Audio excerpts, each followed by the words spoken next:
Another piece of advice would be to perhaps get yourself involved in current events. That could really help you come up with the right idea for your own story. Maybe it's the right time to subscribe to a newspaper that you would like to read more often.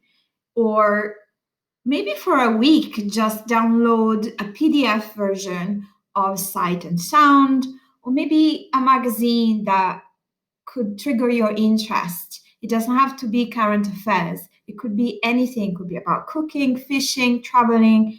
Any interest could spark the right story. Let's see, you could see or you could look at what people are talking about, what is on the local news, and how do you relate to that? So, looking around you in your own environment and looking at the way in which stories are represented could also help you come up with a great idea for your project that you wish to develop in this unit and further. I would say get involved. Get involved is rule number one to really understand an event from the inside. The most intimate and authentic stories are often told by filmmakers and artists who have experienced the story they're telling. But personal experience could be also embodied in a dream or a thought that is inspired by reading rather than doing. But you need to be active in the research of your dream idea. Remember that your future does depend on your actions and what you do now. And this unit helps you shape your dreams into a concrete project that you can develop individually. So there is something for writers and maybe photographers, maybe filmmakers. It just depends on you.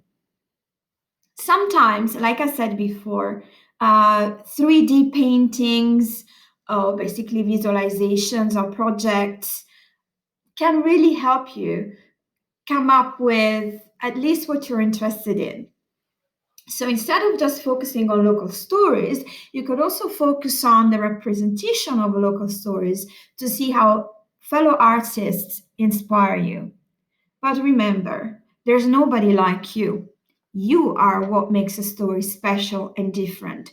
Rather than adhering to a movement, why not try really bring to the forefront your fractions, your special experiences, your amazing personality, so that people understand that a story is not told by following a linear structure, but a story is told by really breaking the boundaries and bringing yourself into an incredible adventure, which is the adventure of storytelling.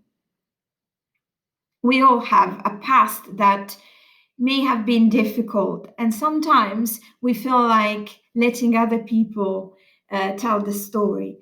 But it might be a great idea to look into your childhood and personal experiences to see where your interests are falling. I don't know why, but since I was a kid, I was always quite sensitive to elderly people. Um, I think it's because I see them as fragile, and I think I have the tendency of wanting to help out. So they do really appear quite a lot in my work, and also the process of life, aging, is ever present in my work. Maybe the idea that experience gives you wisdom. In any case, I'm very, very sensitive to it and fascinated by it. So I'm drawn to that, the birth of life and the end of life. What are you interested in? It might be good to start thinking about your favorite film to see where your interests lie.